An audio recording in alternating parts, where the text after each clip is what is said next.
അൽഹംദുലില്ലാഹി വസ്സലാത്തു വസ്സലാമു അലാ റസൂലിൽ അമീൻ വഅലാ ആലിഹി വസ്സഹ്ബിഹി അജ്മഈൻ അമ്മാ ബഅദ്. അസ്സലാമു അലൈക്കും വറഹ്മത്തുള്ളാഹി.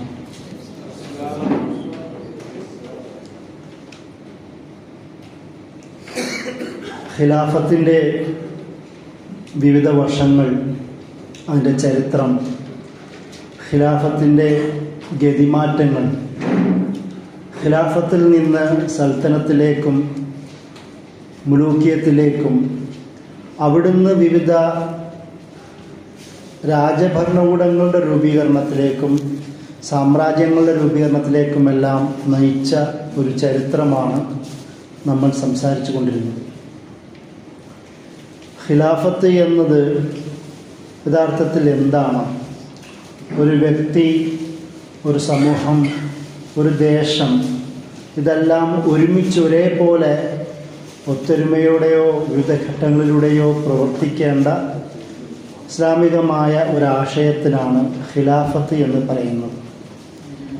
അതിന് വ്യത്യസ്ത കാലങ്ങളിൽ വ്യത്യസ്ത പണ്ഡിതന്മാർ അവരവരുടെ രാഷ്ട്രീയ പശ്ചാത്തലത്തിനനുസരിച്ചുകൊണ്ട് അതിന് വ്യാഖ്യാനങ്ങൾ നൽകിയിട്ടുണ്ട്. അത് പലതും നമ്മളിവിടെ പരാമർശിച്ചിരുന്നു.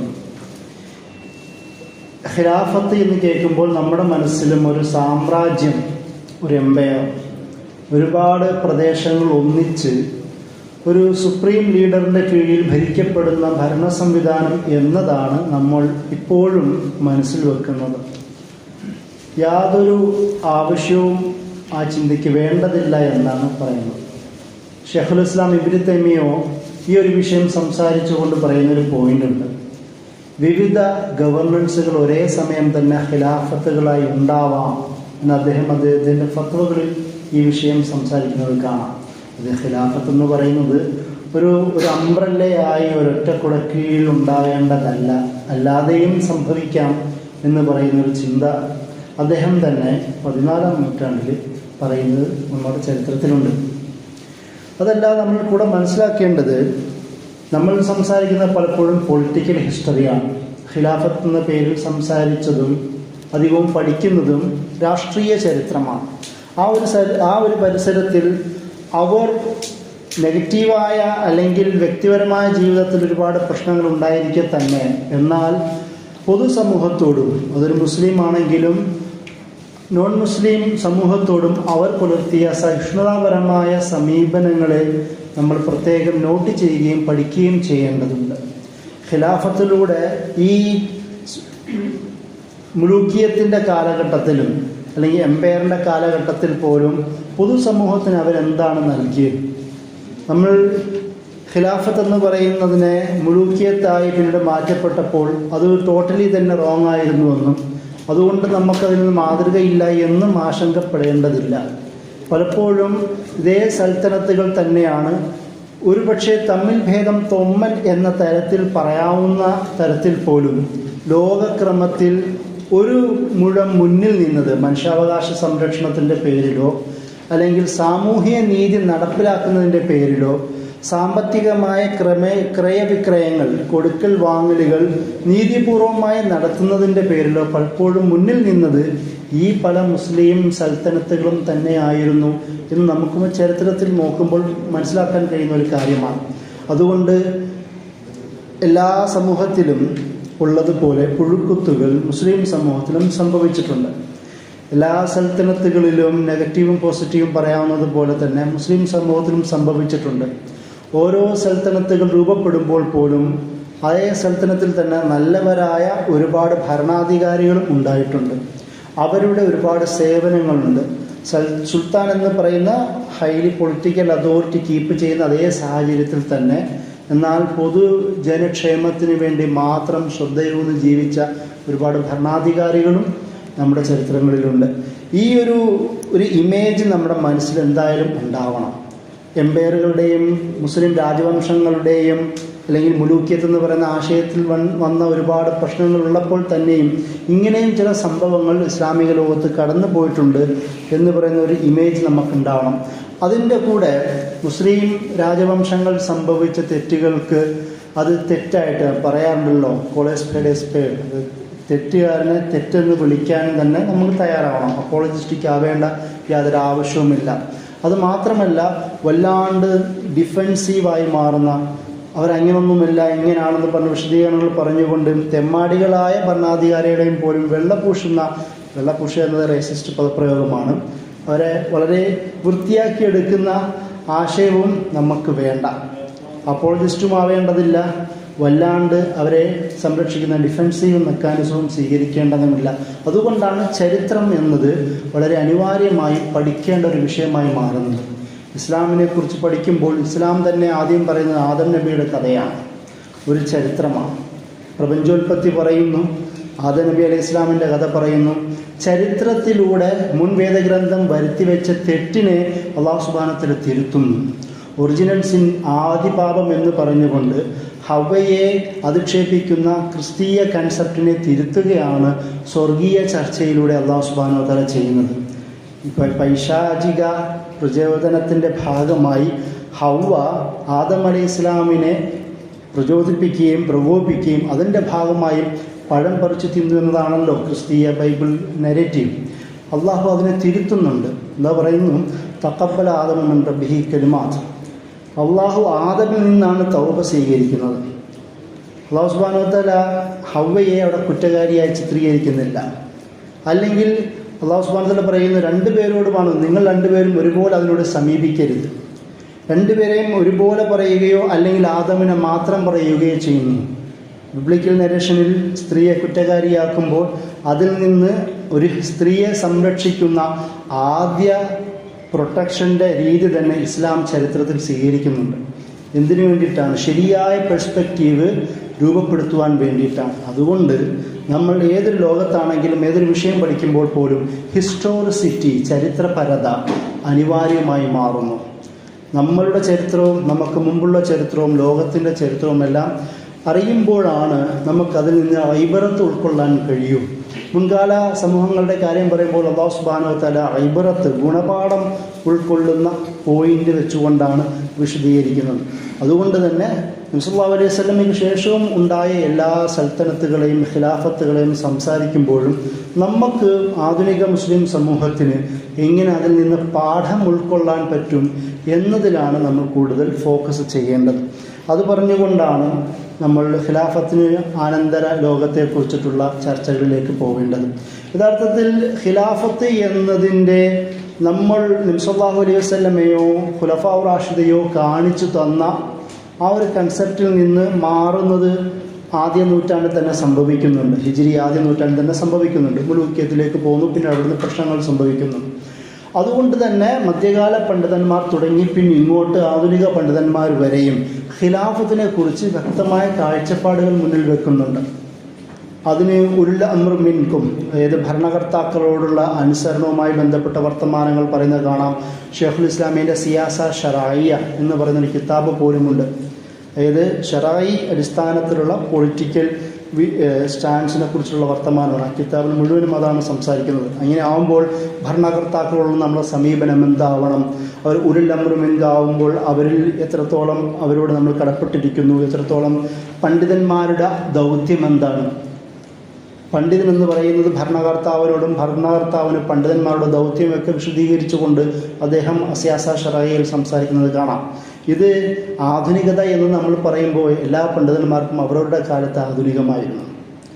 ഖിലാഫത്തിൻ്റെ പ്രശ്നങ്ങൾ സംഭവിച്ച് മുലൂക്യത്തിലേക്ക് മാറുന്നതോടുകൂടിയും പ്രശ്നങ്ങൾ രൂപീകരിക്കപ്പെടുന്നതോടുകൂടിയും ഓരോ പണ്ഡിതന്മാരും ഖിലാഫത്ത് എന്ന് പറയുന്ന സ്വപ്നം വെച്ചുകൊണ്ട് തന്നെ ഖുലഫാ റാഷിദയെയും നബി സല്ലല്ലാഹു അലൈഹി വസല്ലം മുന്നിൽ വെച്ചുകൊണ്ട് റോൾ മോഡലുകൾ അവതരിപ്പിക്കാൻ പണ്ടേ ശ്രമിച്ചിരുന്നു. അതാണ് ഞാൻ 13-ാം നൂറ്റാണ്ടിലെ 14-ാം നൂറ്റാണ്ട് ആ കാലഘട്ടത്തിലെ ഷെയ്ഖുൽ ഇസ്ലാം ഇബ്നു തൈമിയ്യയുടെ ഉദാഹരണം പറഞ്ഞത്. ഇബ്നു ഖൽദൂനെ പോലുള്ള പണ്ഡിതന്മാരും 15-ാം നൂറ്റാണ്ടിലും ഇതേ ചർച്ചകൾ പറയുന്നുണ്ട്. അതുപോലെ തന്നെ സയ്യിദ് അഹമ്മദ് സർഹിന്ദി അക്ബറിൻ്റെ ദീന ഇലാഹിനെ പരാജയപ്പെടുത്തുകയും ജഹാംഗീറിൻ്റെ കാലത്ത് ഉള്ള ഭരണ സംവിധാനത്തെ കൂടുതൽ ഇസ്ലാമികമായി എങ്ങനെ ഉപയോഗപ്പെടുത്തണമെന്ന് സംസാരിക്കുന്നത് നമുക്ക് കാണാം. പക്ഷേ ഈ ചർച്ചകളുടെ ഒരുപക്ഷെ സൗത്ത് ഏഷ്യൻ ലോകത്ത് ഏറ്റവും മൂർത്തമായ രൂപത്തിൽ അവതരിപ്പിച്ചത് 18-ാം നൂറ്റാണ്ടിലെ പ്രഗത്ഭ മുജദ്ദിദായ ഷാ വലിയുല്ലാഹ് ദഹ്ലവിയാണ്. അദ്ദേഹത്തിൻ്റെ അൽ ഇർത്തിഫാഖാത്ത് എന്ന് പറയുന്ന ഒരു ചിന്തയുണ്ട്. ഹുജ്ജത്തുല്ലാഹുൽ ബാലിഗ എന്ന് പറയുന്ന ഇപ്പോഴും ലോകത്തിൻ്റെ പല ഭാഗത്തും പഠിപ്പിക്കപ്പെടുന്ന കിതാബിൽ അദ്ദേഹം ഇർത്തിഫാഖാത്ത് എന്ന് പറയുന്ന ഒരു ചിന്ത മുന്നോട്ട് വെച്ചു. ആ ചിന്ത എന്താണെന്ന് വെച്ചാൽ, വ്യക്തി, ഒരു മനുഷ്യൻ, ഒരു വ്യക്തി അല്ലെങ്കിൽ ഒരു മുസ്ലിം എന്നാവാം, ആ വ്യക്തിയുടെ തർബിയത്തിൻ്റെയും തസ്കിയത്തിൻ്റെയും ഭാഗമായി സ്വയം സംരക്ഷിക്കുകയും സ്വയം സംസ്കരിക്കുകയും അതിൻ്റെ ഭാഗമായി അത് ഫാമിലിയിലേക്ക്, കുടുംബത്തിലേക്ക്, ഉസ്രയിലേക്ക് വളരുകയും ആ ഉസ്രയിലൂടെ അദ്ദേഹം മൂന്നാമത് സ്റ്റെപ്പായി പറഞ്ഞു വെക്കുന്നത് അൽ മദീന എന്ന് പറയുന്ന കൺസെപ്റ്റാണ്. നഗരത്തിലേക്ക് എത്തുകയും ഒരുപാട് മദീനകൾ, ഒരുപാട് ഫാമിലികൾ ഉള്ളതുപോലെ ഒരുപാട് മദീനകൾ സ്വയം തന്നെ വളരെ ശക്തമായി ഇസ്ലാമിൻ്റെ വാല്യൂ അനുസരിച്ച് വളരുകയും അതിൻ്റെ ഭാഗമായി ദേശത്തിലേക്ക്, ദൗലത്തിലേക്ക് എത്തുകയും അതിലൂടെ ഖിലാഫത്തിൻ്റെ സംസ്ഥാപനവും വേണമെന്ന് ഷാവുലുല്ലാ ദഹ്ലവി ഇർത്തിഫാഖാത്ത് പറഞ്ഞു. സ്റ്റെപ്പുകൾ എന്നാണ് അതിൻ്റെ അർത്ഥം. ഓരോ പടവുകളായി അദ്ദേഹം അത് പറയുന്നുണ്ട്. അതിന് വ്യക്തിത്വ സംസ്കരണം, പരിവർത്തനം അനിവാര്യമാണ്. ഇന്നല്ലാഹ ലാ യുഗയ്യിറു മാ ബിഖൗമിൻ ഹത്താ യുഗയ്യിറു മാ ബിഅൻഫുസിഹിം. നിങ്ങൾ ഓരോരുത്തരും മാറാത്തിടത്തോളം കാലം അള്ളാഹു നിങ്ങളെ കൗമിനെ മാറ്റുകയില്ല എന്ന് പറയുന്ന ആയത്ത് ഇവിടെ എല്ലാ പണ്ഡിതന്മാരും വ്യക്തിത്വ സംസ്കരണം, ഒരു സമൂഹത്തിൻ്റെ സംസ്കരണം, ദേശത്തിൻ്റെ സംസ്കരണം, ദൗലത്തിൻ്റെ സംസ്കരണത്തിൽ ഓരോ വ്യക്തികളും കടപ്പെട്ടിരിക്കുന്നു എന്നാണ്. അത് അവിടെ നിന്നാണ് തുടങ്ങുന്നത്. ഷൗദ ദഹ്ലവി അവിടെ നഗരം എന്നാണ് പറഞ്ഞത്, മദീന. ഈ നഗരം എന്ന് പറയുന്നത് ഇസ്ലാമിക രാഷ്ട്രീയ ചിന്തകന്മാരുടെ ഏറ്റവും പ്രധാനപ്പെട്ട ടെർമിനോളജിയിൽ ഒന്നാണ്. ഫാറാബി 8-ാം നൂറ്റാണ്ടിൽ ജീവിച്ചിരുന്ന, 9-ാം നൂറ്റാണ്ടിൽ ജീവിച്ചിരുന്ന പ്രമുഖനായ ഇസ്ലാമിക് പൊളിറ്റിക്കൽ ഫിലോസഫർ. അദ്ദേഹത്തിൻ്റെ ആറാഉ അഹ്ലുൽ മദീന, ആറാഉ മദീനത്തുൽ ഫാദില എന്ന് പറയുന്ന കിതാബുണ്ട്. അൽ മദീനത്തുൽ ഫാദില എന്ന രീതിയിലാണ് അത് അറിയപ്പെടുന്നത്. ആ കിതാബിൽ അദ്ദേഹം ഒരു ശ്രേഷ്ഠമായ, ഗ്ലോറിഫൈഡ് ചെയ്യപ്പെട്ട അല്ലെങ്കിൽ ഗ്ലോറി നിറഞ്ഞ ഒരു മദീനയെ, ഒരു നഗരത്തെ ചിത്രീകരിക്കുന്നുണ്ട്. ഇസ്ലാമിൻ്റെ അടിസ്ഥാനങ്ങൾ ഊന്നുകയും പക്ഷേ അത് പരാമർശിക്കാതെ തന്നെ നബിയും ഖുർആൻ്റെയും സുന്നത്തിൻ്റെയും ആശയങ്ങൾ എടുക്കുകയും എന്നാൽ അത് പരാമർശിക്കാതെ തന്നെ അതിസുന്ദരമായ, ഒരു നീതി നിറഞ്ഞ, സമസ്തസുന്ദരമായ, ടോളറൻ്റ്, ഒരു സഹിഷ്ണുത നിറഞ്ഞ ഒരു നല്ല പട്ടണത്തെ, നഗരത്തെ അദ്ദേഹം ചിത്രീകരിക്കുന്നുണ്ട്. അങ്ങനെ ആവുകയാണെങ്കിൽ ജനങ്ങളുടെ ജീവിതം സുന്ദരമാകുമെന്നാണ്. ഇതിന് കാരണം അദ്ദേഹത്തെ പോലുള്ള ആൾക്കാർ ജീവിച്ചിരുന്നത് ബാഗ്ദാദ്, കെയ്റോ പോലുള്ള തെരുവുകളിലാണ്, നഗരങ്ങളിലാണ്.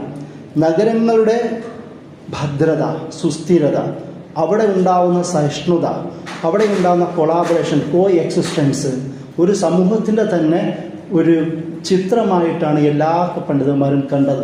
ഒരുപക്ഷെ അതുകൊണ്ട് തന്നെയാവാം ഷാവുല്ലാ ദഹ്ലവി അദ്ദേഹത്തിൻ്റെ ഈ സ്റ്റെപ്പുകളിൽ മൂന്നാമതായി മദീനയെ സ്വീകരിച്ചത്, നഗരമെന്ന്. അതിന് കാരണം മറ്റൊന്നുണ്ട്. ഷാവുല്ലാ ദഹ്ലവി ജീവിച്ചത് ഡൽഹിയിലാണ്. അതുകൊണ്ടാണ് ദഹ്ലവി എന്നുള്ള പേര് വന്നത്. ഡൽഹി എന്നത് മുഗൾ സാമ്രാജ്യത്തിൻ്റെ ക്യാപിറ്റലാണ്.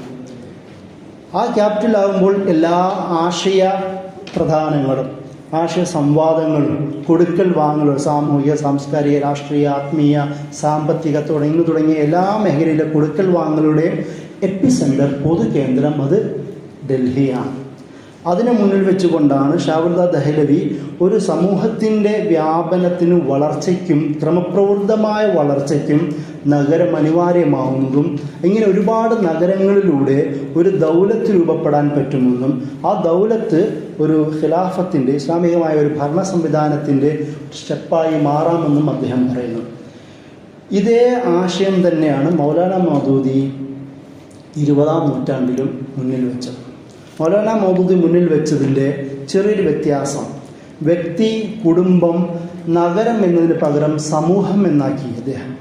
കാരണം നഗരം എന്നത് ഒരു ഭാഗത്തേക്ക് മാത്രം ഫോക്കസ് ചെയ്യപ്പെടുന്നു. സമൂഹം എന്നത് കുടുംബം ലോകത്തിൻ്റെ എല്ലാ ഭാഗങ്ങളിലുമുണ്ട്, ഒരു ദേശത്തിൻ്റെ എല്ലാ ഭാഗങ്ങളിലുമുണ്ട്. അത് റൂറലാവാം, അത് അർബനാവാം. ഒരുപോലെ എല്ലാവരെയും ഉൾക്കൊള്ളാവുന്ന തരത്തിലേക്ക് ഒരു സമൂഹ വ്യാപനവും വളർച്ചയും വികാസവും ഉണ്ടാകുമ്പോൾ ദേശത്തിലേക്ക് എത്തുകയും അതൊരു ദേശസ്ഥാപനത്തിന് കാരണമാവുകയും ചെയ്യുന്നു എന്ന് പറയുന്നു. മൗലാന മൗദൂദി ഈ വിഷയത്തിൽ ഏറ്റവും കൂടുതൽ വിമർശിക്കപ്പെടുന്ന ഒരാളാണ്. അദ്ദേഹത്തെക്കുറിച്ച് പറയുന്നത് അദ്ദേഹം ഒരു സ്റ്റേറ്റ് സെൻട്രിക് പൊളിറ്റീഷ്യനാണ് എന്ന തരത്തിലാണ്. അധികാരം മുകളിൽ നിന്ന് അപ്പ് ഡൗൺ പൊളിറ്റിക്കൽ ഇംപ്ലിമെൻറ്റേഷൻ്റെ ആളായിട്ടാണ് അദ്ദേഹത്തെ ചിത്രീകരിച്ചത്. അധികാരക്കൊതി മൂത്ത, ആർത്തി മൂത്ത, ഒരു ഇസ്ലാമിക വക്താവ് എന്ന നിലയിലാണ് അദ്ദേഹം ചിത്രീകരിക്കപ്പെടുന്നത്. യഥാർത്ഥത്തിൽ മൗലാന മൗദൂദി പോലും യഥാർത്ഥത്തിൽ ബോട്ടം അപ്പ് തിയറിയുടെ ആളാണ്. പൊളിറ്റിക്കൽ തിയറി ഉപയോഗിക്കുകയാണെങ്കിൽ ബോട്ടം അപ്പ് തിയറി, അതായത് ഓരോ അടിത്തട്ടിൽ നിന്ന് വളർന്നു വന്ന് മേലിലേക്ക് വളർന്നെത്തുന്ന അങ്ങനെ ഒരു സമൂഹ നിർമ്മാണത്തിൻ്റെ, ദേശനിർമ്മാണത്തിൻ്റെ കൺസെപ്റ്റാണ് മൗലാന മൗദൂദി പോലും പറഞ്ഞു വെച്ചത്. അല്ലാതെ ഒരു അധികാരം ഉപയോഗിച്ചുകൊണ്ടൊരു സമൂഹത്തെ പിടിച്ചെടുത്ത് അവിടെ നിയമം നടപ്പിലാക്കുന്ന സംവിധാനമല്ല. മൗലാന മൗദൂദിയോട് ഒരു ചർച്ചയ്ക്കിടയിൽ ഒരു വിദ്യാർത്ഥി ചോദിക്കുന്നു, കാശ്മീരിൽ അന്ന് പാകിസ്ഥാന് വലിയ കോലാഹലം ഉണ്ടാകുന്ന പശ്ചാത്തലമാണ്, കാശ്മീർ പിടിച്ചെടുക്കണോ വേണ്ടയോ എന്നൊക്കെയാണ് ചർച്ച. മൗലാന മൗദൂദിയെ ആ സ്റ്റുഡൻസിനോട് ഒരിക്കലും പട്ടാള അട്ടിമറി നല്ലതല്ല, വിപ്ലവങ്ങൾ പലതും ക്ഷണികമായാൽ അത് അധികകാലം നീണ്ടു നിൽക്കില്ല, ലോങ് ടൈം പ്രോസസ്സിലൂടെ മാത്രമേ ഒരു റെവല്യൂഷൻ നടപ്പിലാക്കാൻ പാടുള്ളൂ. അതിന് വേണമെങ്കിൽ വ്യക്തിതലത്തിൽ നിന്ന് തുടങ്ങിയിട്ടുള്ള വളർച്ചയാണ്, അല്ലാതെ പട്ടാള അട്ടിമറികൾ പലപ്പോഴും തകർച്ചയിലേക്കും രക്തരൂക്ഷിതമായ റെസ്പോൺസിലേക്ക് മാത്രമാണ് പോവുക എന്ന് മൗലാന മൗദൂദി അവർക്ക് മറുപടി പറയുന്നത് കാണാം. കാരണം മൗദൂദി സാഹിബിൻ്റെ പ്രധാന ചിന്ത പോലും അത് ബോട്ടം അപ്പ് തിയറിയാണ്, സമൂഹത്തിൻ്റെ ക്രമപ്രവൃത്തമായ വളർച്ചയിൽ വിശ്വസിക്കുന്ന ആളാണ്. നമുക്ക് പാകിസ്ഥാനിൽ പോലും അദ്ദേഹം കാണാം. പാകിസ്ഥാനിലെത്തുന്നു, അവിടെ ഈ ചർച്ചകൾ സജീവമാവുന്നു. മൗലാന മൗദൂദി ഭരണഘടനാ പ്രക്ഷോഭം നടത്താൻ ശ്രമിക്കുന്നു. ആ ഭരണഘടനാ പ്രക്ഷോഭത്തിൽ പോലും ജനങ്ങളുടെ എല്ലാവരെയും ഉൾക്കൊള്ളുന്ന തരത്തിൽ ക്രമപ്രവൃത്തമായ വികാസമാണ് എന്ന തരത്തിലുള്ള ആശയങ്ങളാണ് ഭരണഘടനാ പ്രക്ഷോഭത്തിൽ അദ്ദേഹം മുന്നോട്ട് വെച്ചത്. അങ്ങനെ അധികാരം കേന്ദ്രീകരിക്കുന്നതിനേക്കാളും അപ്പുറം സാമുദായിക രാഷ്ട്രീയത്തെക്കാളും അപ്പുറം അതിന് അദ്ദേഹം ഉപയോഗിച്ച പദമാണ് മുസ്ലിം നാഷണലിസം. ജിന്നയുടെ അടക്കമുള്ള ആൾക്കാരുടെ ചിന്തയെ മുസ്ലിം നാഷണലിസം എന്ന രീതിയിലാണ് പറഞ്ഞത്. അതിനേക്കാളും അപ്പുറം നമുക്ക് ഇസ്ലാമിക ഫ്രെയിംവർക്കിൽ നിന്ന് രൂപപ്പെടുന്ന ഒരു സ്റ്റേറ്റ് കൺസെപ്റ്റാണ് വേണ്ടതെന്നാണ് മൗലാന മൗദൂദി അവരോട് സമർപ്പിച്ചത്. സാമുദായികതയുടെയോ സെക്ടേറിയനിസത്തിൻ്റെയോ പേരിൽ ഒരാശയം രൂപീകരിക്കപ്പെടുമ്പോൾ അതിനധികവും പിന്നീട് സൈഡ് എഫക്റ്റായി സംഭവിക്കുന്നത് അതിക്രമങ്ങളും ക്രൂവൽറ്റിയും അല്ലെങ്കിൽ മാർജിനലൈസേഷനും ഡിസ്ക്രിമിനേഷനും ഒക്കെ ആയിരിക്കുമെന്ന് അദ്ദേഹം പിന്നീട് അതുമായി ബന്ധപ്പെട്ട വിശദീകരണങ്ങൾ പറയുന്നത് കാണാം. ഈ ഒരു തരത്തിൽ 19-ാം നൂറ്റാണ്ട് 20-ാം നൂറ്റാണ്ട് പ്രധാനമായും ചിന്തിച്ചത് ഒരാൾ അദ്ദേഹമാണ്. പക്ഷേ ഇതൊക്കെയും സൗത്ത് ഏഷ്യൻ ഭാഗത്ത് ഇങ്ങനെ ചർച്ച നടക്കുമ്പോൾ 1920-ൽ ഖിലാഫത്തിൻ്റെ തകർച്ചയ്ക്ക് ശേഷം പ്രധാനമായും അറബ് ലോകത്ത് വലിയ കോലാഹലങ്ങളാണ് ഉണ്ടായത്. ചുറ്റുപാടും രാഷ്ട്രീയപരമായ ഒരു ശൂന്യത രൂപപ്പെട്ടു. ഖിലാഫത്ത് തകർന്ന് ഓരോ രാഷ്ട്രങ്ങളും സ്വതന്ത്രമായ ലോകത്തിലേക്ക് മാറുന്നു. 40-ൻ്റെ അടുത്തോടുകൂടി അവിടെ എല്ലായിടത്തും സോഷ്യലിസം, അറബ് നാഷണലിസമോ അറബ് സോഷ്യലിസമോ ശക്തമായി വ്യാപകമാവുന്നു. ഇങ്ങനെയൊക്കെ പശ്ചാത്തലത്തിൽ മുസ്ലിം പണ്ഡിതന്മാർ പോലും എന്ത് ചെയ്യണമെന്നുള്ള ഒരു ആശങ്കയിലായി. അതിൻ്റെ ഇടയിലാണ് അസ്ഹറിൽ നിന്നുണ്ടായിരുന്ന ഒരു പണ്ഡിതനായിരുന്നു ഷെയ്ഖ് അലി അബ്ദുർ റാസിഖ്. അദ്ദേഹത്തിൻ്റെ കിതാബാണ് അൽ ഇസ്ലാം വ ഉസൂലുൽ ഹുക്കും, ഇസ്ലാമും ഹുക്കുമിൻ്റെ പ്രിൻസിപ്പിൾസും, ഗവർണൻസിൻ്റെ പ്രിൻസിപ്പിൾസ് ഓഫ് ഗവർണൻസ് എന്ന പേരിൽ അദ്ദേഹത്തിൻ്റെ കിതാബ് ഇംഗ്ലീഷിൽ കാണാം. ആ ബുക്കിലൂടെ അദ്ദേഹം പറഞ്ഞു, ഇസ്ലാമിൽ ഭരണ സംവിധാനമൊന്നുമില്ല, ഇസ്ലാമിൽ രാഷ്ട്രീയ ഘടനകളൊന്നുമില്ല, ഇസ്ലാമിൽ രാഷ്ട്രീയത്തിൻ്റെ ചിന്തകളെക്കുറിച്ചൊന്നുമില്ല. പിന്നീട് ആൾക്കാർ അവരവരുടെ താല്പര്യങ്ങൾ സംരക്ഷിക്കാൻ വേണ്ടി ഉണ്ടാക്കപ്പെട്ട കുറേ മുലൂക്കിയത്തിൻ്റെയും ഇതിൻ്റെയൊക്കെ ചരിത്രമാണ്. അതുകൊണ്ട് രാഷ്ട്രീയമേ ഇല്ല, അതുകൊണ്ട് ഖിലാഫത്തിൽ നീ പിന്നീടുണ്ടാകുന്ന ഈ ടെൻഷൻസും നിങ്ങൾക്ക് വേണ്ടതില്ല എന്ന രീതിയിൽ സംസാരിക്കുകയും, പക്ഷേ എത്രയൊക്കെ കുഴപ്പങ്ങളും പ്രശ്നങ്ങളും ഉള്ളതാണെങ്കിൽ പോലും അസ്ഹരി പണ്ഡിത സമൂഹം അദ്ദേഹത്തിൻ്റെ ഷെയ്ഖ് എന്ന് പറയുന്ന അസ്ഹരി പദവി എടുത്ത് കളയുകയും ജോലിയിൽ നിന്ന് പുറത്താക്കുകയും ചെയ്തതായിട്ടാണ് ചരിത്രം. കാരണം എന്തൊക്കെ പ്രശ്നങ്ങളാണെങ്കിൽ പോലും അസ്ഹരി പണ്ഡിതന്മാർ ഖിലാഫത്തിലോ രാഷ്ട്രീയത്തിൻ്റെ ഇസ്ലാമിൻ്റെ കാഴ്ചപ്പാടിലോ നിഷേധിക്കുന്നവരായിരുന്നില്ല. ഇതും അതിനുശേഷം സംഭവിച്ചു. അതായത് പ്രതിലോമകരമായ ചിന്തകൾ പോലും ഉണ്ടായിട്ടുണ്ട്. അതും അസ്ഹരി ലോകത്തു നിന്നും ഉണ്ടായ ഒരു പണ്ഡിതൻ പോലും ഇസ്ലാമിൻ്റെ രാഷ്ട്രീയ വ്യവസ്ഥയെ തള്ളിക്കളഞ്ഞതും നമുക്ക് കാണാം. ഈ ഒരു പശ്ചാത്തലത്തിലാണ് 1928 ഷെയ്ഖ് ഇമാം ഹസൻ അൽ ബന്ന അദ്ദേഹം ഇഖ്വാൻ മുസ്ലിമിൻ്റെ രൂപീകരണത്തിലേക്ക് കൊണ്ടുവരുന്നത്. അദ്ദേഹം പറയുന്നത്, ഇതിനേക്കാളും അപ്പുറം നമുക്ക് വേണ്ടത് ഒരൊറ്റ കുടക്കീഴിൽ ഉണ്ടാവേണ്ട ഒരു ഭരണ സംവിധാനമാണ്. അദ്ദേഹം മൾട്ടി പാർട്ടി സിസ്റ്റത്തെ അംഗീകരിച്ചിരുന്നില്ല. വൺ പാർട്ടി സിസ്റ്റം മാത്രം അംഗീകരിച്ചിരുന്ന ഒരൊറ്റ പാർട്ടിയുടെ എല്ലാവരും അതേ കുടക്കീഴിൽ വരേണ്ട, അതിനനുസരിച്ച് ജീവിക്കേണ്ട, ആ തരത്തിലുള്ള ദ്രാവത്തിലൂടെയും ഇസ്ലാഹിലൂടെയും സമൂഹത്തിനെ വാർത്തെടുക്കുന്ന എല്ലാവരെയും സ്വയവും സേയും ശബ്ദങ്ങളും കേൾക്കാൻ പറ്റുന്ന തരത്തിലുള്ള ഒരു ഭരണ സംവിധാനമാണ് വേണ്ടതെന്നായിരുന്നു ഷെയ്ഖ് ഹസൻ ബന്നയുടെ കാഴ്ചപ്പാട്. എന്നാൽ തൊട്ടുടനെ തന്നെ അതിനുശേഷം വന്ന സെയ്ദ് ഖുത്ബാവട്ടെ പിന്നീടുള്ള ആൾക്കാരൊക്കെയും അങ്ങനല്ല, വിവിധ സ്വരങ്ങളും കൂടി ഉൾക്കൊള്ളാൻ പറ്റുന്ന ഒരു ഭരണ സംവിധാനമാണ് നമുക്ക് വേണ്ടത് എന്ന് ചിന്തിച്ചു. സെയ്ദ് ഖുത്ബ് അതുകൊണ്ടാണ് അദാല ലിജ്തിമായ ഫിൽ ഇസ്ലാം, ഇസ്ലാമിലെ സാമൂഹ്യ നീതി എന്ന പേരിൽ അദ്ദേഹം കിതാബ് എഴുതിയത്. മലയാളത്തിൽ അത് ട്രാൻസ്ലേറ്റ് ചെയ്യപ്പെട്ടിട്ടുണ്ട്, IPT അത് പബ്ലിഷ് ചെയ്തിട്ടുണ്ട്. അതിൽ എല്ലാവർക്കും ഒരേപോലെ വിതരണം ചെയ്യാൻ പറ്റുന്ന സാമൂഹ്യ നീതിയെക്കുറിച്ചിട്ട് സെയ്ദ് ഖുത്ബ് അതിൽ സംസാരിക്കുന്നുണ്ട്. അതായത് ഏത് സെയ്ദ് ഖുത്ബ് ഇന്ന് അറബ് റാഡിക്കലിസം, എക്സ്ട്രീമിസം എന്നൊക്കെ പറയുന്ന തരത്തിലുള്ള ഒരുപാട് അനാവശ്യങ്ങൾ അതിൻ്റെയൊക്കെ ഒരു പാറ്റേണായി ചിത്രീകരിക്കപ്പെടുന്ന, വില്ലനായി ചിത്രീകരിക്കുന്ന അതേ സെയ്ദ് ഖുത്ബ് തന്നെയാണ് ഇസ്ലാമിൻ്റെ സാമൂഹ്യ നീതിയെയും എല്ലാവർക്കും സഹിഷ്ണുത നൽകുന്ന, എല്ലാവരെയും ഉൾക്കൊള്ളിക്കുന്ന ഒരു പൊളിറ്റിക്കൽ കൺസെപ്റ്റിനെ മുന്നോട്ട് വെച്ചത്. അത്രത്തോളം നമുക്ക് അവിടെ കാണാൻ പറ്റും. ഇത് 1928 ഈജിപ്തും നോർത്ത് ആഫ്രിക്കൻ ഭാഗത്ത് നടന്ന ചർച്ചകളാണെങ്കിൽ നമ്മുടെ കേരളത്തിൽ പോലും ഇതുമായി ബന്ധപ്പെട്ട ചില സംഭവങ്ങളുണ്ടായി. ഖിലാഫത്ത് സമര പശ്ചാത്തലം, വാര്യൻകുന്നത്ത് കുഞ്ഞാമുദ് ഹാജിയും ആലി മുസ്ലിയാരും അടക്കമുള്ള പണ്ഡിതന്മാരും അതിൻ്റെ കൂടെ മൊയ്ദ് മൗലവിയും കെ മൗലവിയും കുറേ മറ്റുള്ള പണ്ഡിതന്മാരും എല്ലാവരും ഖിലാഫത്ത് മൂവ്മെൻറ്റിൻ്റെ പ്രധാന വക്താക്കളായി നിൽക്കുമ്പോൾ മറ്റൊരു വിഭാഗം പണ്ഡിതന്മാർ നമുക്ക് ഈ ഖിലാഫത്ത് അംഗീകരിക്കേണ്ട ആവശ്യമില്ല, ഖിലാഫത്ത് മൂവ്മെൻറ്റിൽ നമ്മളുമായി യാതൊരു ബന്ധവുമില്ല, അതുകൊണ്ട് ഈ നമ്മൾ ബ്രിട്ടീഷുകാരുടെ അധികാരം അനുസരിച്ച് ജീവിക്കുകയാണ് വേണ്ടത്. കാരണം ബ്രിട്ടീഷുകാരാണ് ഇപ്പോൾ നമ്മുടെ ഉരുൾ അമ്ര ഭരണകർത്താക്കൾ. അവർ നമ്മളെ നമസ്കരിക്കാനും നിസ്കരിക്കാനും ഒക്കെ അംഗീകരിക്കുന്നുണ്ട്, തടസ്സമൊന്നും ചെയ്യുന്നില്ല. നമുക്ക് ആവശ്യമുള്ള അവകാശങ്ങളൊക്കെ അവർ തരുന്നുണ്ട്. അതുകൊണ്ട് നമുക്കത് മതി, എന്തിന് പ്രക്ഷോഭം എന്ന് ചോദിച്ച പണ്ഡിത സമൂഹം കേരളത്തിൽ തന്നെ ഉണ്ടായിട്ടുണ്ട്. അതിൻ്റെ പേരിൽ അവർ ഫത്വ ഇറക്കിയിട്ടുണ്ട്. മഹഖുൽ ഖിലാഫ എന്നൊക്കെ പേരിൽ ഒരുപാട് കിതാബുകൾ ആ സമയത്തുണ്ടായിരുന്നു. ആ കിതാബിന് മറുപടിയായിട്ട് മൊയ്ദ് മൗലവിയുടെ അടക്കമുള്ള ആൾക്കാർ ഖണ്ഡന മണ്ഡലങ്ങൾ പോലും എഴുതിയിട്ടുണ്ട്. ഞാനീ പറയുന്നത് നമ്മൾ മലബാറിൽ എല്ലാവരും ഏകോപിച്ച് നടന്ന സമരം അല്ല ഖിലാഫത്ത് സമരമോ അല്ലെങ്കിൽ മലബാർ സമരങ്ങളൊക്കെയും. അതേ മലബാറിൽ തന്നെ മലപ്പുറത്തും കോഴിക്കോടും വെച്ച് തന്നെ ഒരു വിഭാഗം പണ്ഡിതന്മാർ ബ്രിട്ടീഷ് അനുകൂല നിലപാട് സ്വീകരിക്കുകയും ഖിലാഫത്തിന് എതിരായ കാഴ്ചപ്പാടുകളുള്ളവരും കൂടിയിട്ടായിരുന്നു. ഇതും നമ്മുടെ സ്വന്തം കേരളത്തിൽ 1924 ഉള്ളിൽ നടന്ന സംഭവ വികാസങ്ങളാണ്. ഇതും കൂടി ഈ ഒരു ചർച്ചയിൽ നിങ്ങളെ കൊണ്ടുവരികയാണ്, ശ്രദ്ധിക്കേണ്ട ഒരു വിഷയമാണ്.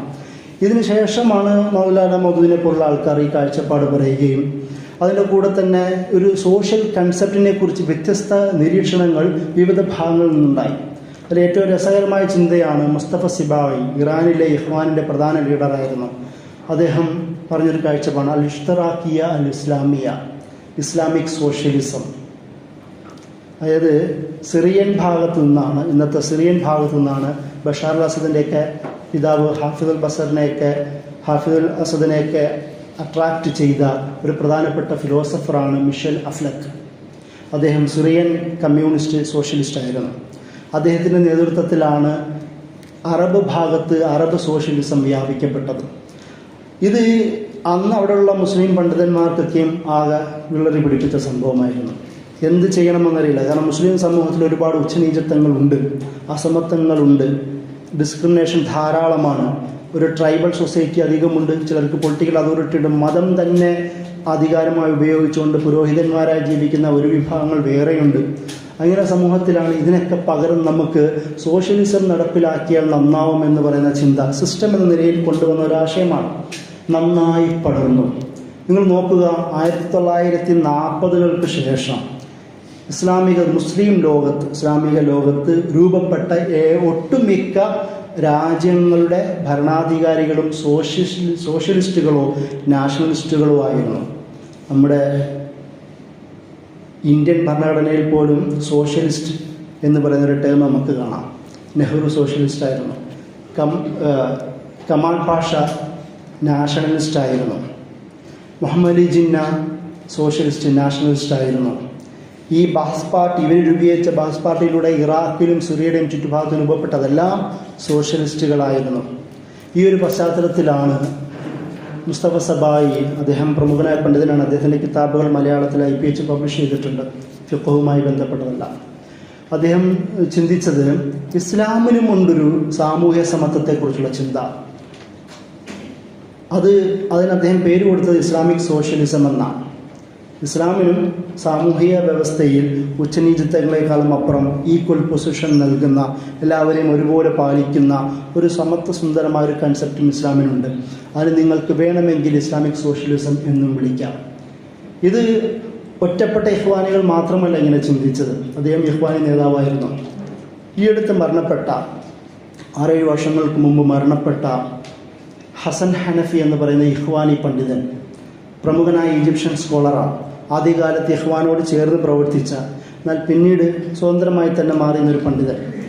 അദ്ദേഹം ചിന്തിച്ചൊരു ടേമിനാണ് അൽ യസാറുൽ ഇസ്ലാമി, ഇസ്ലാമിക് ലെഫ്റ്റ്, ഇസ്ലാമിക ഇടതുപക്ഷം. അദ്ദേഹവും മുന്നോട്ട് വെച്ച കൺസെപ്റ്റ് എന്ന് പറയുന്നത്, ഈ നിലവിലുള്ള ഇഖ്വാന് പോലും സൊസൈറ്റിയിലെ സാമൂഹിക ഘടനയെ എതിർക്കുവാനോ തിരുത്തുവാനോ കഴിയുന്നില്ല. പകരം നമുക്ക് ഇസ്ലാം തന്നെ പറയുന്ന ഇസ്ലാമിൻ്റെ സാമൂഹ്യ വ്യവസ്ഥയെയും അതുപോലെ തന്നെ സോഷ്യലിസ്റ്റ് കൺസെപ്റ്റിനെയും എല്ലാവരെയും ഒരുമിപ്പിക്കാൻ പറ്റുന്ന ഒരു ആശയം ഇസ്ലാമിലുണ്ട്. അത് ഇസ്ലാമിക് ഇടതുപക്ഷം എന്ന പേരിലാണ് അദ്ദേഹം സമർപ്പിച്ചത്. ഇതേ ഒരു കൺസെപ്റ്റ് നിങ്ങൾ തുർക്കിയിലെ ആദ്യകാല മുസ്ലിം പണ്ഡിതന്മാരും കമ്മ്യൂണിസ്റ്റ് ചിന്തയെ സ്വീകരിച്ചതായും ചില ഉദാഹരണങ്ങൾ അവർ ചരിത്രത്തിൽ കാണാൻ പറ്റും. തുർക്കിയിൽ പോലും കമ്മ്യൂണിസത്തോട് അതിൻ്റെ മതവിരുദ്ധതയെ മാറ്റിവെച്ചാൽ ജനങ്ങൾക്ക് അവരുടെ താല്പര്യങ്ങൾ, അവരുടെ അവകാശങ്ങൾ, തൊഴിലാളികൾക്ക് പ്രത്യേകിച്ച് വകവെച്ചു കൊടുക്കുന്ന അവകാശങ്ങൾ ഇസ്ലാമിനുമുണ്ടെന്ന് ചിന്തിച്ച ആദ്യകാല തുർക്കി സ്കോളേഴ്സും നമുക്ക് കാണാം. ഇത് ഞാൻ പറയാൻ കാരണം, നമ്മൾ വ്യത്യസ്ത ഇസങ്ങൾ എന്ന പേരിൽ മാറ്റിവെക്കുമ്പോൾ, ഈ പറയുന്ന ചിന്തകളെ മാറ്റിവെക്കുമ്പോൾ, ആ ഇസങ്ങൾ മുന്നോട്ട് വെച്ച ആശയങ്ങൾ ഇസ്ലാമിൽ തന്നെ ഉണ്ട് എന്ന് പറഞ്ഞുകൊണ്ട് ആ ചിന്തകളെ ഇസ്ലാമിൻ്റെ പേരിലേക്ക് ചേർത്തുകൊണ്ട് ഇസ്ലാമിനെ പുതുതായി സമർപ്പിക്കുവാൻ ഇങ്ങനെയുള്ള പണ്ഡിതന്മാർ ശ്രമിച്ചു എന്ന് പറയാൻ വേണ്ടിയിട്ടാണ് ഞാനത് പറയുന്നത്. ഈ തരത്തിൽ, അതായത് ഖിലാഫത്ത് എന്നതിൻ്റെ അല്ലെങ്കിൽ ഭരണ സംവിധാനത്തിൻ്റെ ചിന്തകളെ ആധുനിക ടെർമിനോളജിയോട് ചേർത്ത് വായിച്ചുകൊണ്ട് ഇങ്ങനെയും ഇസ്ലാം നടപ്പിലാക്കാൻ പറ്റും എന്ന രീതിയിലാണ് അവരത് പറഞ്ഞത്. ഈ ചർച്ചകളൊക്കെ അധികവും ഉണ്ടായത് മുസ്ലിം നാടുകളിലാണെങ്കിൽ, മുസ്ലിം ന്യൂനപക്ഷമായ മെജോറിറ്റിയായ ഭാഗങ്ങളിൽ, ന്യൂനപക്ഷ മുസ്ലിങ്ങളുള്ള ഇന്ത്യ പോലുള്ള ഭാഗങ്ങളിൽ പണ്ഡിതന്മാർ മറ്റൊരു തരത്തിലാണ് ചിന്തിച്ചത്. ഈ ഭാഗങ്ങളിൽ നമ്മൾ എങ്ങനെയാവണം ജീവിക്കേണ്ടത്? ഇവിടെ ഖിലാഫത്ത് വ്യക്തിപരമായ കാര്യങ്ങളിലൂടെ, സംസ്കരണത്തിലൂടെയും ദഅവത്തിലൂടെയും ഇസ്ലാഹിലൂടെയും ആണ് രൂപപ്പെടേണ്ടത്. അത് ആ രീതിയിൽ ചിന്തിക്കുകയും അതിന് ചില ടെർമിനോളജികൾ അവർ രൂപപ്പെടുത്തി.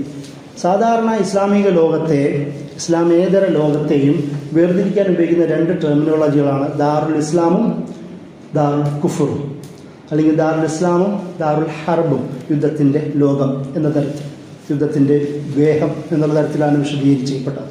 പക്ഷേ ആധുനിക പണ്ഡിതന്മാർ 70-80കൾക്ക് ശേഷം, പ്രത്യേകിച്ച് യൂസുഫ് കർവാബി, താരിഖ് റമവാൻ പോലുള്ള പണ്ഡിതന്മാർ മറ്റ് ചില ടെർമിനോളജികൾ മുന്നോട്ട് വെച്ചു.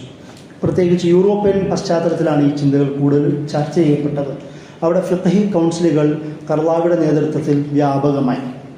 ആ ഭാഗത്ത് അവിടുത്തെയുള്ള ചെറുപ്പക്കാർ, ഇസ്ലാമിൻ്റെ ആവേശമുള്ള ആൾക്കാർ, എങ്ങനെയാവണം നമ്മൾ ഈ ലോകത്തിൻ്റെ ഒരു റെപ്രസെൻറ്റേഷൻ, ഖിലാഫത്ത് ഉണ്ടാവേണ്ടത് എന്ന് ചോദിക്കുമ്പോൾ ഒരു മറുപടി പറഞ്ഞത്, ഈ ഭാഗം നമുക്ക് ദഅവയാവണം, ദഅവയുടെ ദാറാണ്. മറ്റൊരു താരിഖ് റമദാനെ പോലുള്ള ആൾക്കാർ പറഞ്ഞത് ദാറു ഷഹാദ ആയി മാറണം.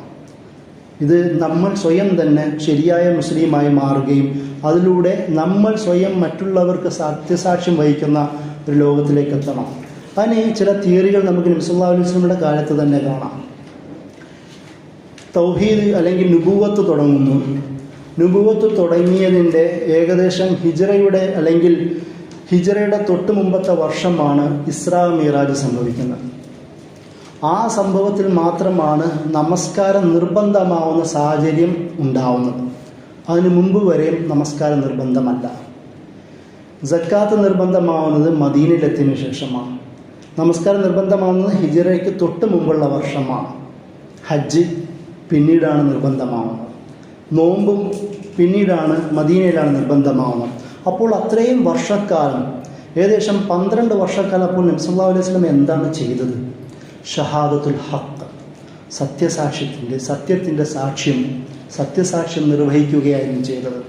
അപ്പോൾ അങ്ങനെയുള്ള ലോകങ്ങളിൽ ഒരു വിശ്വാസി എന്ന നിലയിൽ ഷഹാദത്തുൽ ഹഖാണ് നിർവഹിക്കേണ്ടത്. അതുകൊണ്ട് ഇങ്ങനെയുള്ള ഭാഗങ്ങളിൽ ഖിലാഫത്തിൻ്റെ ഈ ഭാഗത്തെ റെപ്രസെൻറ്റേഷൻ എന്താവണം? ഷഹാദത്തുൽ ഹഖാണ്. ഞാനൊരു മുസ്ലിമാണ്, എൻ്റെ പ്രവർത്തനങ്ങൾ ഇങ്ങനെയാണ്, എൻ്റെ നിയോഗം ഇതാണ് എന്ന് സ്വയം തിരിച്ചറിയുകയും അത് സ്വയം മനസ്സിലാക്കുകയും മറ്റുള്ളവരെ പഠിപ്പിക്കുകയും ചെയ്യുക. അതിൽ പ്രധാനമായ ഒരു ആശയമായിട്ട് പണ്ഡിതന്മാർ പറഞ്ഞത് അൽ അംറു ബിൽ മഅറൂഫ് വൻ നഹി അനിൽ മുൻകർ എന്നുള്ളതാണ്. മറ്റൊന്ന് നസീഹത്താണ്. മറ്റൊന്ന് വിശ്വാസ സമൂഹത്തോട് ഉൾച്ചേർത്തുകൊണ്ട് പറഞ്ഞത് തവാസി ബിൽ ഹഖ് വസ്സബർ എന്നാണ്. തവാസോ ബിൽ സബർ എന്ന് പറയുന്ന ആയത്താണ്. അതായത് മുസ്ലിം സമൂഹത്തിൻ്റെ ഉള്ളിൽ പരസ്പരം ഇസ്ലാമിനെ കുറിച്ചുള്ള ബോധങ്ങൾ വർദ്ധിപ്പിക്കുക, അത് ഹക്ക് കൊണ്ടിട്ടുള്ള ഉപദേശ നിർദ്ദേശങ്ങൾ നടത്തുക. അപ്പോൾ എന്താണ് ഹക്ക്? ഹക്ക് എന്ന് പറയുന്നത് സത്യം എന്നുള്ളൊരർത്ഥമുണ്ട്, ന്യായം എന്നുള്ളൊരു മറ്റർത്ഥമുണ്ട്, അവകാശമുണ്ട്, ഉത്തരവാദിത്തമുണ്ട്. ഓരോ മുസ്ലിമും മറ്റൊരു മുസ്ലിമിനെ കുറിച്ച് നിൻ്റെ അവകാശത്തെക്കുറിച്ച് ബോധിപ്പിക്കാൻ കഴിയണം. ഓരോ മുസ്ലിമും മറ്റൊരു മുസ്ലിമിനോട് നിൻ്റെ ഉത്തരവാദിത്തത്തെക്കുറിച്ചും ബോധിപ്പിക്കാൻ കഴിയണം. പിന്നെ അതിൻ്റെ കൂടെ നന്മയും സത്യവും നന്മ മാർഗങ്ങളുമുണ്ട്. അതാണ് തവാസി ബിൽ ഹഖ് വസ്സബർ എന്ന് പറയണം. അതിൻ്റെ കൂടെ ഈ ഒരു ബോധത്തിൽ നിന്നുകൊണ്ട് നന്മ പരസ്പരം ഉപദേശിച്ചാൽ മാത്രം പോരാ, സമൂഹത്തിലും നന്മ വേണം. ഇസ്ലാം അത് ഖൈറാണ്, ഇസ്ലാം അത് നൂറാണ്. മിനൽ ളുലുമാത്തി ഇലൻ നൂർ, സകലവിധ അധർമ്മികങ്ങളിൽ നിന്നും അന്ധകാരങ്ങളിൽ നിന്നും നൂറിലേക്ക് വിളിക്കുവാനാണ് അള്ളാഹു മുസ്ലിം സമൂഹത്തെ നിയോഗിച്ചത്. ഒരു സമൂഹം നമുക്ക് ഉമറുള്ളാഹിൻ്റെ കാലത്ത് കാണാം. റബീ ബിൻ ആമിർ അൻസാരി റളിയല്ലാഹു അൻഹു അദ്ദേഹം റുസ്തമിൻ്റെ കൊട്ടാരത്തിലേക്ക് കടന്നു ചെല്ലുന്നു. അദ്ദേഹത്തോട് ഈ റുസ്തം ചോദിക്കുന്നു, പേർഷ്യൻ സാമ്രാജ്യ നേതാവാണ്, നീ എന്തിനാണ് കടന്നു വന്നത്? അദ്ദേഹം അവിടെ പറയുന്ന മറുപടി ഇബ്താസന അല്ലാഹു ലി ഇഖ്റാജ് മൻ യശാ മിൻ ഇബാദത്തിൽ ഇബാദി ഇലാ ഇബാദത്തില്ലാഹി വഹ്ദഹു വമിൻ ജൗരിൽ അദിയാനി ഇലാ അദ്ലിൽ ഇസ്ലാം വമിൻ ളിഖ് ദുനിയ ഇലാ സഅത്തി ദുനിയ വൽ ആഖിറ. 3 കാര്യങ്ങളാണ് ഇസ്ലാം ഒരു വിശ്വാസിയിൽ നിന്ന് പ്രതീക്ഷിക്കുന്നത്. ആ പ്രഭാഷണത്തിൽ അദ്ദേഹം പറയുന്ന കാര്യങ്ങളാണ്. അള്ളാഹു ഞങ്ങളെ നിയോഗിച്ചിരിക്കുന്നത് അടിമകളായ ഉടമകളിൽ നിന്ന് യഥാർത്ഥ ഉടമയുടെ അടിമത്തത്തിലേക്ക് ജനങ്ങളെ നയിക്കുവാൻ വേണ്ടിയിട്ടാണ്. ലിബറേഷൻ, പൊതുജനങ്ങളുടെ ലിബറേഷൻ. രണ്ടാമത് അമിൻ ജൗരിൽ അദിയാനി ഇല അദ്ലുൽ ഇസ്ലാം, സകലവിധ ദീനുകളും മിസങ്ങളും ഉണ്ടാക്കിയെടുത്ത അക്രമത്തിൽ നിന്നും ക്രൂരതകളിൽ നിന്നും പ്രയാസങ്ങളിൽ നിന്നും ഇസ്ലാമിൻ്റെ നീതിയിലേക്ക് ജനങ്ങളെ ക്ഷണിക്കുവാനാണ് രണ്ടാമത്തത്. മൂന്നാമത് ലീഖ് ദുനിയ ഇലാ സഅത്തി ദുനിയ വൽ ആഖിറ, ഈ ദുനിയാവിൽ ഉണ്ടാക്കപ്പെട്ട സകലവിധ കുടിസതകളിൽ നിന്നും ഈ ദുനിയാവിൻ്റെയും പരലോകത്തിൻ്റെയും വിശാലതയിലേക്ക് ജനങ്ങളെ നിയോഗിക്കുവാനാണ് ഞങ്ങളെ അള്ളാഹു നിയോഗിച്ചിരിക്കുന്നതെന്ന് റബീ ബിൻ ആമിർ അൻസാരി റളിയല്ലാഹു അൻഹു റുസ്തമിനോട് പറയുന്നതാണ്. അതായത് വിശ്വാസിക്ക് എന്താണ് ഉത്തരവാദിത്തം? ഇങ്ങനെയുള്ള ലോകങ്ങളിൽ സത്യം സത്യമാണെന്ന് ബോധ്യപ്പെടുകയും അത് കാരുണ്യമാണെന്ന് ബോധ്യപ്പെടുകയും അള്ളാഹു റഹ്മാനാണ്, നബി സല്ലല്ലാഹു അലൈഹി വസല്ലം റഹ്മത്തൽ ലിൽ ആലമീനാണ്, ഖുർആനും റഹ്മത്താണ്, ഇസ്ലാമും റഹ്മത്താണ്. ഈ റഹ്മത്ത് വിശ്വാസികൾക്ക് മാത്രം ലഭിക്കേണ്ടതോ കിട്ടേണ്ടതോ അല്ല. കാരണം ഖുർആന് സ്വയം പരിചയപ്പെടുത്തുന്നത് ഹുദല്ലിന്നാസാണ്, ജനങ്ങൾക്കുള്ള ഹുദയാണ്. ഇത് ഖുർആൻ എന്നത് കുറച്ച് വിശ്വാസികളുടെ മാത്രം വേദഗ്രന്ഥമല്ല എന്നതിനേക്കാളും അപ്പുറം പൊതുജനങ്ങളുടെക്കുള്ള സന്മാർഗ പാതയാണ്. അത് അവരിലേക്ക് എത്തിക്കൽ വിശ്വാസി എന്ന നിലയിൽ നമ്മൾ ഓരോരുത്തരുടെയും കടമയാണ്. അതുകൊണ്ട് തന്നെയാണ് ഇങ്ങനെയുള്ള ലോകങ്ങളിൽ അത് നേരത്തെ പറഞ്ഞതുപോലെ സമൂഹത്തിൻ്റെ ലിബറേഷൻ, വിവിധ ഇസങ്ങളുടെ അക്രമങ്ങളിൽ നിന്നുമുള്ള ഇസ്ലാമിൻ്റെ നീതിയിലേക്കുള്ള ക്ഷണം, അതിൻ്റെ കൂടെ വിശാലത സൃഷ്ടിക്കാനുള്ള പരിശ്രമങ്ങൾ, ഇതെല്ലാം മുന്നിൽ വെച്ചുകൊണ്ടാവണം ഷഹാദത്തുൽ ഹഖ് നടപ്പിലാക്കേണ്ടത് എന്ന് പണ്ഡിതന്മാർ ഈ വിഷയത്തിൽ ചർച്ച ചെയ്യുന്നത് നമുക്ക് കാണുവാൻ കഴിയും. അതിൻ്റെ കൂടെ മറ്റൊരു പദപ്രയോഗമാണ് ദാറുൽ അംന്, സമാധാനത്തിൻ്റെ ഗേറ്റ്. ഈ ഒരു കൺസെപ്റ്റ് മുന്നിൽ വെക്കുന്നത് എന്തിനാണെന്ന് വെച്ചാൽ സമാധാനം ഒരു ഭാഗത്തുണ്ടാവുകയും അവിടെ ഉണ്ടാക്കാൻ പരിശ്രമിക്കുകയും ചെയ്യുക. നമ്മൾ നിലനിൽക്കുന്ന പ്രത്യേകിച്ച് മൈനോറിറ്റിയായ ഒരു ലോകത്ത് നിങ്ങളെങ്ങനെ ഖിലാഫത്ത് നടപ്പിലാക്കുമെന്നുള്ളൊരു ചർച്ചയുണ്ടല്ലോ. നിലനിൽക്കുന്ന ഭാഗത്ത് അമ്നില്ലെങ്കിൽ അമ്നുണ്ടാക്കാൻ ശ്രമിക്കുക, അങ്ങനെ ഉള്ളവരുടെ കൂടെ കൂടുക. അതിന് പറ്റുന്ന രാഷ്ട്രീയ സാഹചര്യം രൂപപ്പെടുത്തുക. അങ്ങനെയാണ് ദാറുൽ അംനി എന്ന് പറയുന്ന ചിന്തയെ അവർ മുന്നോട്ട് വെക്കുന്നത്. ഇതുമായി ബന്ധപ്പെട്ടാണ് കുറേ പണ്ഡിതന്മാർ ഇസ്ലാമികമായ മുസ്ലിം സമൂഹത്തിൽ നിന്നും അല്ലെങ്കിൽ മുസ്ലിങ്ങളല്ലാത്ത എന്നാൽ ഇസ്ലാമിനോട് ചേർന്ന് നിൽക്കുന്ന ഒരുപാട് പണ്ഡിതന്മാർ ഖിലാഫത്തിനെ റീഡിഫൈൻ ചെയ്യാൻ വേണ്ടി കിതാബുകൾ എഴുതി. അതിലൊന്നാണ് വായിലുൽ ഹല്ലാഖിൻ്റെ ഇമ്പോസിബിൾ സ്റ്റേറ്റ് എന്ന് പറയുന്ന കിതാബ്. അദ്ദേഹം അതിൽ പറയുന്നത് ഈ ഇസ്ലാം എന്ന കൺസെപ്റ്റിനെ സ്റ്റേറ്റ് എന്ന് പറയുന്ന തിയറിയിലേക്ക് ഒതുക്കാൻ കഴിയില്ല എന്നാണ്. യഥാർത്ഥത്തിൽ അതിൽ ചെറിയ വിഷയങ്ങളുണ്ട്. കാരണം സ്റ്റേറ്റ് എന്ന് പറയുന്നത് ഈ ഹൻസ് മോർഗൻതോ എന്ന് പറയുന്ന ആധുനിക പൊളിറ്റിക്കൽ റിയലിസത്തിൻ്റെ പിതാവായി അറിയപ്പെടുന്ന അദ്ദേഹമാണ്. അദ്ദേഹം സ്റ്റേറ്റ് കൺസെപ്റ്റിനെ വിശദീകരിക്കുന്നത് സ്റ്റേറ്റ് എന്ന് പറയുന്നത് ഈഗോയിസ്റ്റാണ്, സ്റ്റേറ്റ് സെൽഫിഷാണ്, സെൽഫ് സെൻറ്റേർഡാണ്. അങ്ങനെയുള്ള ഒരു കൺസെപ്റ്റാണ് സ്റ്റേറ്റ് എന്ന് പറയുന്നത്. അനാർക്കിസ്റ്റാണ് സ്റ്റേറ്റ്. ഇസ്ലാം അങ്ങനെയല്ല. ഇസ്ലാം മുന്നിൽ വെക്കുന്ന ഒരു രാഷ്ട്രസങ്കല്പമോ ഒരു ഭരണസങ്കല്പം എന്ന് പറയുന്നത് ഈഗോയിസ്റ്റ് അല്ല, സെൽഫ് സെൻറ്റേർഡ് അല്ല, അനാർക്കിസ്റ്റ് അല്ല. അപ്പം അങ്ങനെ ആകുമ്പോൾ സ്റ്റേറ്റ് എന്ന് പറയുന്ന ആധുനിക ഭരണ സംവിധാനത്തെ ഇസ്ലാം എന്ന് പറയുന്ന ആശയത്തോട് ചേർത്ത് വെക്കാൻ കഴിയില്ല. അതുമാത്രമല്ല, അത് ഇനി ഇമ്പോസിബിളും കൂടിയായിട്ടാണ് അദ്ദേഹം സമർപ്പിക്കുന്നത്. അങ്ങനെ ആവണമെന്നുമില്ല. കാരണം ഒരു ഭരണ സംവിധാനത്തെ ആരാണ് കൊണ്ട് നടക്കുന്നത്, ആരാണ് ഭരിക്കാൻ ശ്രമിക്കുന്നത്, അവരുടെ കാഴ്ചപ്പാടിലൂടെ തിരുത്താനുള്ള സാഹചര്യം ഉണ്ട് എന്ന് അതിനുള്ള മറുപടിയായി പണ്ഡിതന്മാരും പറയുന്നത് കാണുവാൻ കഴിയും. അതിൻ്റെ കൂടെ ഡെമോക്രസി എന്നതിനെ പുതിയൊരു ആശയമായി ഒട്ടുമിക്ക ആധുനിക പണ്ഡിതന്മാർ സ്വീകരിക്കുന്നത് കാണാം. മൗലാന മൗദൂദി പോലും ഇന്ത്യയിൽ ഇരിക്കുമ്പോൾ അദ്ദേഹത്തിൻ്റെ അവർ മെസ്സേജ് എന്ന് പറയുന്ന ഒരു കിതാബുണ്ട്. ദേശീയത, ജനാധിപത്യം, മതേതരത്വം, ഒരു താത്വിക വിശകലനം എന്ന പേരിലാണ് അത് ട്രാൻസ്ലേറ്റ് ചെയ്യപ്പെട്ടത്. അതിൽ അദ്ദേഹം ഈ പറയുന്ന ദേശീയതയും ജനാധിപത്യത്തെയും മതേതരത്തെയും ശക്തമായി വിമർശിക്കുന്നത് കാണാം. പക്ഷേ പാകിസ്ഥാനിൽ പോയ മൗലാന മൗദൂദി ഒരു പാകിസ്ഥാനി ദേശീയതയ്ക്ക് വേണ്ടി സംസാരിച്ച ആളിനെ നമുക്ക് കാണാൻ പറ്റും. ഡെമോക്രാറ്റിക് പ്രോസസ്സിൽ നേരിട്ട് ഇടപെടുകയും ഫാത്തിമ ജിന്നയ്ക്ക് വേണ്ടി വോട്ട് പിടിക്കാൻ പോകുന്ന മൗലാന മൗദൂദിനെ നമുക്ക് കാണാം. ഒരു ഡെമോക്രാറ്റിക് ഒരു സ്റ്റേറ്റിനെ നിലനിർത്തുന്നത് അവിടുത്തെ ഭരണഘടനയാണ്. ആ ഭരണഘടനാ പ്രക്ഷോഭത്തിന് വേണ്ടി വർക്ക് ചെയ്യുന്ന മൗലാന മൗദൂദിയെ നമുക്ക് കാണാം.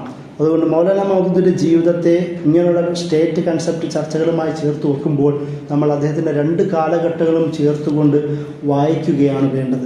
ഇന്ത്യയിലുള്ള മൗലാന മൗദൂദിയേക്കാളും അപ്പുറം കൂടുതൽ പ്രാക്ടിക്കലായത്, കൂടുതൽ ചിന്തയ്ക്ക് ഒരുപാട് മാറ്റങ്ങൾ സംഭവിക്കുന്നത് പാകിസ്ഥാനിലെ മൗലാന മൗദൂദിയാണ്. എത്രത്തോളം എന്നാൽ അദ്ദേഹം ഇവിടെ ഉംറയ്ക്ക് പോകുന്ന സന്ദർഭത്തിൽ മരിക്കുന്നതിന് മുമ്പ് ഇവിടുന്ന് ഒരു ജമാഅത്ത് സംഘം അദ്ദേഹത്തെ അവിടെ വെച്ച് കാണുകയും അവരോട് നിങ്ങൾ ഉടനെ പാർട്ടി രൂപിച്ചോളൂ എന്ന് പോലും അദ്ദേഹം മരണപ്പെടുന്നതിന് മുമ്പ് ജനാധിപത്യ ക്രമത്തിൽ ഇടപെടുവാൻ ഇവിടുത്തെ ജമാഅത്തുകാരോട് പറഞ്ഞതായും നമുക്ക് ജമാഅത്തിൻ്റെ ചരിത്രരേഖകൾ കാണാം. ജമാഅത്ത് ഇസ്ലാമി സ്വന്തമായി പാർട്ടിയെക്കുറിച്ച് ചർച്ച ചെയ്യാത്ത കാലത്ത് പോലും ജനാധിപത്യ ക്രമത്തിൽ ഇടപെടുവാൻ മൗലാന മൗദൂദി ഇന്ത്യൻ ജമാഅത്തുകാരോട് പറയുന്നത് പോലും നമുക്ക് കാണുവാൻ കഴിയും. അത്രത്തോളം മൗലാന മൗദൂദി മാറുന്നത് കാണാം. അതുമാത്രമല്ല, മൗലാന മൗദൂദി എപ്പോഴും ജനാധിപത്യത്തെ താത്വികമായി വിമർശിക്കുന്നുണ്ട്. കാരണം പോപ്പുലർ സോവറിനിറ്റി എന്ന് പറയുന്നത് നമുക്കെല്ലാവർക്കും അറിയാവുന്നതുപോലെ അത് അള്ളാഹുവിൻ്റെ ശരീഅത്തിനെ വിരുദ്ധമാവുന്ന ഒരു സംഭവമാണ്. എന്നാൽ അതേസമയം തന്നെ അള്ളാഹുവിൻ്റെ ശരീഅത്ത് മാനിച്ചുകൊണ്ട് ഭരണ സംവിധാനം നിലനിർത്താൻ പറ്റുന്ന തിയോ ഡെമോക്രസി എന്ന് പറയുന്നൊരു ചിന്തയെ അദ്ദേഹം മുന്നോട്ട് വെച്ചു.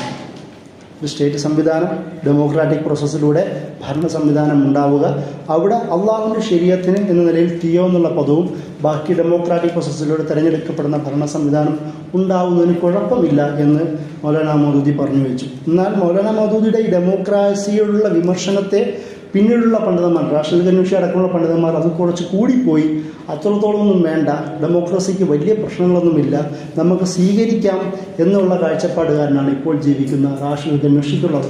അതുകൊണ്ട് അദ്ദേഹത്തെ അസ്സാം തമീമിനെ പോലുള്ള പണ്ഡിതന്മാർ വിശദീകരിക്കുന്നത് ഡെമോക്രാറ്റ് വിത്തിൻ ഇസ്ലാമിസം എന്നാണ്. ഇസ്ലാമിസം എന്നുള്ള പദം ഞാൻ ഒരിക്കലും ഉച്ചരിക്കില്ല, അത് നല്ല പദപ്രയോഗമല്ല, സുന്ദരമായ തെറിയാണ്, അതിസുന്ദരമായ വാക്കുകളിലൂടെയുള്ള ഒരു തെറിയാണ് ഇസ്ലാമിസ്റ്റ് എന്നുള്ള പദപ്രയോഗം. അത് വേറെ സംസാരിക്കേണ്ടതാണ്. എന്തായാലും അത് എസ്റ്റാബ്ലിഷ്ഡായ പദപ്രയോഗമായതുകൊണ്ടാണ് അസ്സാം തമീമി എന്ന് പറയുന്നത് ഡെമോക്രാറ്റ് വിത്തിൻ ഇസ്ലാമിസം. കൂടുതൽ ഡെമോക്രസിയൊക്കെ വേണ്ടി സംസാരിക്കുന്ന, സ്ത്രീകളുടെ പൊതുവായ പ്രാതിനിധ്യത്തെക്കുറിച്ച് സംസാരിക്കുന്ന, ഷൂറ സംവിധാനങ്ങളിൽ സ്ത്രീകൾ അനിവാര്യമായി ഉണ്ടാവണമെന്ന് സംസാരിക്കുന്ന, ഭരണ സംവിധാനം പൊളിറ്റിക്കൽ പ്ലൂറലിസം, തഅദ്ദുദിയ സിയാസി, പൊളിറ്റിക്കൽ പ്ലൂറലിസമാണ് ഇസ്ലാമിക ഭരണ സംവിധാനത്തിൻ്റെ പ്രധാന ഫ്രെയിംവർക്ക് എന്ന് അദ്ദേഹം മുന്നോട്ട് വെച്ചു. അത് മുസ്ലിം ആണെങ്കിലും നോൺ മുസ്ലിം ആണെങ്കിലും ആണാണെങ്കിലും പെണ്ണാണെങ്കിലും ഏതേത് മേഖലയിൽ ആരൊക്കെ പ്രഗത്ഭരാണോ അവരൊക്കെയും പാർലമെൻറ്റിൽ ഭരണക്രമത്തിൽ അനിവാര്യമായും റെപ്രസെൻറ്റേഷൻ ഉറപ്പുവരുത്തണം, ഓരോരുത്തരുടെയും ഖിലാഫത്ത് വേണം എന്ന് ചിന്തിക്കുന്ന ആളാണ് റാഷിദ് ഖന്നൂഷി. ആ ഒരു ഇതിൽ കുറച്ചുകൂടി ഇൻക്ലൂസീവായ ഒരു പൊളിറ്റിക്കൽ സിസ്റ്റത്തിലേക്ക് ആധുനിക പണ്ഡിതന്മാർ തന്നെ മാറുന്നത് നമുക്ക് കാണുവാൻ കഴിയും. അങ്ങനെ ഖിലാഫത്ത് എന്ന് പറയുന്ന ഒരു ട്രൈബൽ വ്യവസ്ഥയേക്കാളും ഉയർന്നു നിൽക്കുന്ന സുപ്രാം മോഡലിൽ നിന്ന് പിന്നീട് അവിടുന്ന് ദൗലത്ത്, അതുപോലെ തന്നെ വിവിധ പദപ്രയോഗങ്ങൾ വളർന്നു വന്ന് ആധുനിക ഇസങ്ങളെ പോസിറ്റീവായി അനുകൂലിക്കുകയും എന്നാൽ അതിൻ്റെ പ്രശ്നങ്ങളെ പ്രോബ്ലമറ്റൈസ് ചെയ്യുകയും അതിൻ്റെ കൂടെ കുറച്ചും കൂടെ മുന്നോട്ട് വന്നുകൊണ്ട് ഈ ഒരു തരത്തിൽ ഡെമോക്രസീൻ്റെ മൂല്യങ്ങളെ ഈവൻ മൗദൂദി സാഹിബ് പോലും അംഗീകരിക്കുന്ന മൗദൂദി സാഹിബിൻ്റെ കർക്കശമായ നിലപാടുകളെ വിമർശിച്ചുകൊണ്ട് കുറച്ചും കൂടി കൂടുതൽ ഡെമോക്രസിയിലേക്ക് ഇൻക്ലൂസീവായ നിലപാട് സ്വീകരിക്കാം എന്ന തരത്തിൽ റാഷിദ് ഖന്നൂഷി അടക്കമുള്ള പണ്ഡിതന്മാർ മാറുന്ന ഒരു പശ്ചാത്തലമാണ്.